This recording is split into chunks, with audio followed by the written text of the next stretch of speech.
أولئك في جنات مكرمون. بسم الله الرحمن الرحيم. سأل سائل بعذاب واقع للكافرين ليس له دافع من الله ذي المعارج تعرج الملائكة والروح إليه في يوم كان مقداره 50,000 سنة فاصبر صبرا جميلا إنهم يرونه بعيدا ونراه قريبا يوم تكون السماء كالمهل وتكون الجبال كالعهن ولا يسأل حميم حميما يبصرونهم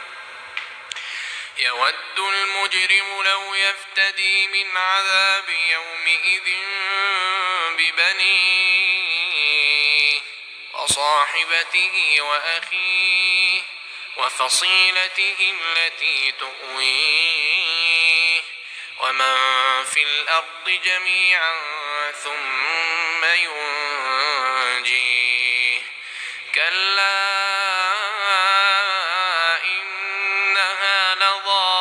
نزاعة للشوى تدعو من أدبر وتولى وجمع فأوعى إن الإنسان خلق هلوعا إذا مسه الشر جزوعا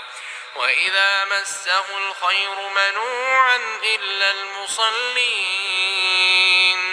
الذين هم على صلاتهم دائمون والذين في أموالهم حق معلوم للسائل والمحروم والذين يصدقون بيوم الدين والذين هم من عذاب ربهم مشفقون إن عذاب ربهم غير مأمون والذين هم لفروجهم حافظون إلا على أزواجهم أو ما ملكت أيمانهم فإنهم غير ملومين فمن ابتغى وراء ذلك فأولئك هم العادون والذين هم لأماناتهم وعهدهم راعون والذين هم بشهاداتهم قائمون والذين هم على صلاتهم يحافظون أولئك في جنات مكرمون فما للذين كفروا قبلك مهطعين عن اليمين وعن الشمال عزين أيطمع كل امرئ منهم أن يدخل جنة نعيم كلا إنا خلقناهم مما يعلمون